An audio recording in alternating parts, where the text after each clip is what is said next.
Okay, well, welcome everyone to our Site Leaders Connect most recent Insight interview. I'm excited today because we have a great topic for you, and I'm going to start by introducing Gail Moore. And if you could introduce yourself, Gail, and tell us why you chose to be an educational leader. Well, hi, my name is Gail Moore. I'm an instructional technology facilitator for Vancouver Public Schools. Right now I work with grades 3 through 5 on our integrating the iPad and educational technology supporting teachers and students. Prior to that, I was a 3rd through 5th grade teacher for many years, and then also an instructional coach. As far as going into the role of educational leadership, I think it really started with that kind of when I was in the classroom and really seeing the difference that a leader could make in a classroom or a school, really with their culture building, depending on their style. And I just know how supported I felt with an effective leader, and that relationship building, and how that trickled down to the students and empowered me and inspired me. So I wanted to give back in that same capacity as a leader and do the same for other teachers. All right, well, thanks for sharing that, Gail. And I like how you mentioned that it was another leader that helped you and that inspired you to be a leader yourself. And so those leaders that are out there listening right now know that you do make a difference, and that you never know who you are impacting, which then in turn impacts students as well. So Gail, you were going to talk to us about digital citizenship. This is a big topic right now. It's so important. Can you share some insight that you have gained regarding that topic right now that may be beneficial to our listeners? For sure. I think it's been a journey, and it's still a journey for me and other educators that I work with. I think having come from the elementary background of working in elementary school with grades 3 through 5, it was kind of natural for me over the years to teach citizenship, integrate it in the classroom. Talking about character and community was kind of second nature as an elementary teacher. So once I kind of went into the realm of educational technology, I was surprised at how separate it was, how segmented and detached it was from actual classroom behavior and what's going on in the real classroom. So kind of that's where my journey started, and my passion kind of came from that, and really how can we talk about citizenship first and really put it back in the hands of students as opposed to sit and get from teachers and myself. So kind of that's where the journey is at right now for me, is really exploring how can we amplify student voice in this kind of, this digital citizenship journey and discussion. I mean, with technology, as we know, it really takes us to the next level of what we can do with students. So it's really how do we capitalize on that and really put it in the hands of students and what they're living right now. I mean, we had an example of when I was teaching a digital citizenship lesson in the very beginning, when we were deploying the iPads to elementary, and it was really interesting because we were talking about, be safe, be responsible, be respectful, which of course great traits, and how to link them to their digital devices. But when I asked that question, how many students are online, or the hands shot up, and here they are, they're already living in an online world, and I'm talking about an iPad and describing how to use an iPad, which was kind of ironic because they have been using iPads or personal devices from family members for a few years. So that kind of woke me up to think, we need to kind of not think of from our teacher lens in that respect, but really how can we meet the students and their needs and give them that foundation for the rest of their life. So kind of that's where I'm at. Yeah, absolutely. And that story of all the hands going up certainly speaks to the fact that they are already connected, before they even come to us, before they come to the schools. So what about the parents? Do you have ways that you reach out to parents as well? And could you speak a moment to the importance of making sure that we educate the families of our students about digital citizenship as well? Absolutely. And that's kind of, again, a part of the journey right now is really getting feedback from families and what they need, and not to assume what they need or know, and really meet also not only the students. That's a really good question, to meet the parents and families where they're at. We did have, kind of a family, a digital family night each year. We've had that, and it's kind of evolved from here's the device and here's what your student will do on the device to going into more of a partnership and ways that they can support their student at home. We have devices where fifth grade families the students take home their devices. So that, for the third and fourth grade families, it doesn't affect them as much right now, and for sure something we can improve in the future of how to reach those families. But right now, really, our focus is the fifth through 12th, really, taking the devices home. And we did a survey, and it was really surprising in that, more surprising that families, I was surprised at how many families wanted to know more and needed more support. And there's that assumption again that, the device is a learning tool as opposed to a personal device. And so there were a lot of families that would come to me and say, well, how do I limit, how do I structure time at home, or I don't know how to do this. It was a little foreign to them. So yeah, it's kind of a journey right now, really getting that input from families, I think, is really important, and to continue to find ways to do that without alienating them, really just being partners with them and them having devices at home.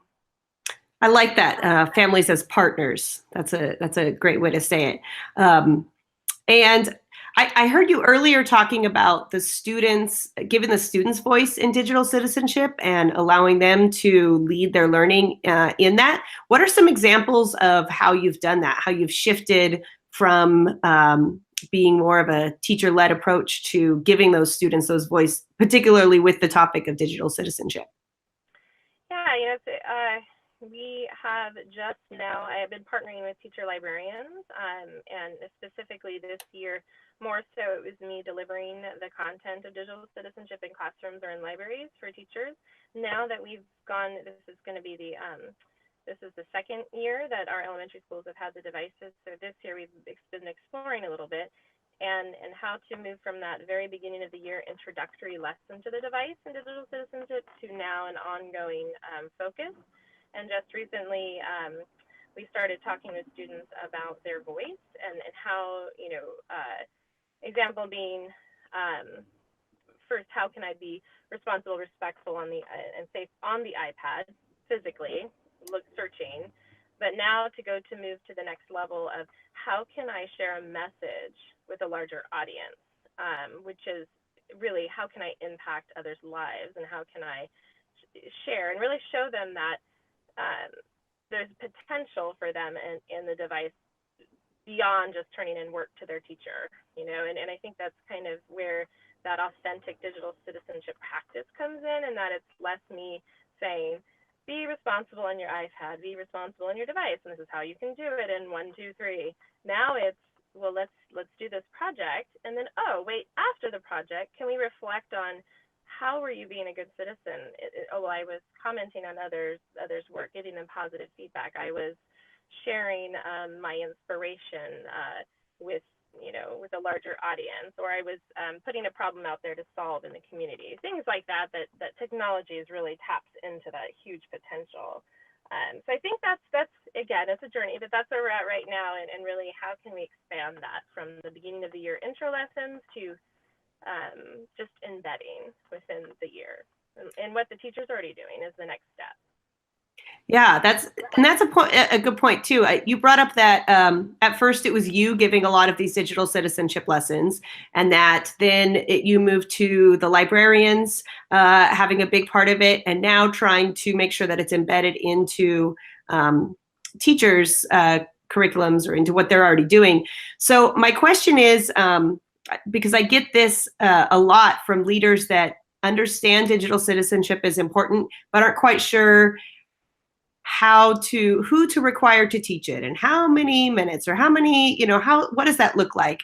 And so sounds like you had a journey where you've kind of changed who's responsible for that, but how was that decision made? Is it something that's always evolving and that you're always going back to again? Kind of as a district or with your schools, how do you determine who is responsible for that portion and how that is rolled out?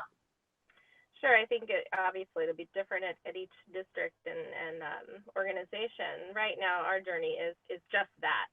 How do we map this out as more of an intentional embedding of skills? And right now, we're currently looking at the ISTE standards for students for digital citizenship, as well as aligning it with the social emotional learning, looking at a way to map it of things that already exist and embed in what teachers are already doing instead of an add-on.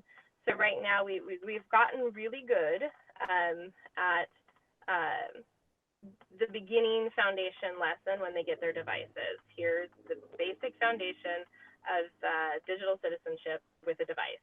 Basic. Be safe. What does that look like? Be responsible. What are the big ideas there? And then be respectful.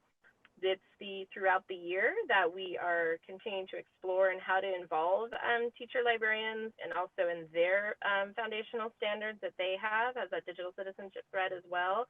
So that's a really great question, because right now we have all these different standards, different people, but we don't want them all to be doing different things at different times. How can we make it more aligned? So that is what we're currently. So to answer your question, I'm answering it with a question. Is we'll see how it goes, and we're still planning that. We're in the process of planning. Yeah, and I think that's a good point for technology in general as well. I think we've gone with educational technology in general.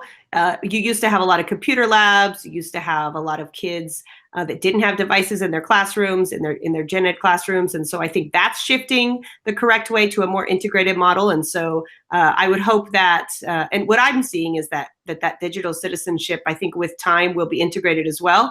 I like how you talked about the different standards and embedding it in there. I know here in California, our model school library standards have quite a bit of digital citizenship in them, as do our history social studies standards and the new computer science standards coming out. And of course, you mentioned ISTE as well. It is a lot of work, though, to try and align that and everything. But I commend you on making that commitment to do that. So for those districts that are wondering, what are some great resources I can look at? Where can I go to find out more information about digital citizenship in general? Are there certain programs that you're using, certain websites, people you follow, blogs you follow, et cetera, frameworks? I know you mentioned the ISTE standards. What are some great places for leaders to go and learn more about this topic? I would, it is right now from kind of still a hodgepodge of many different resources and places to get things. I might suggest for districts to, of course, there's great resources like Common Sense Media, the ISTE standards, lots of different places you can grab resources. But I think if a district was going to start and thinking about it, really, what's their framework already? Do they have a PBIS framework? Do they have already social emotional learning standards in place?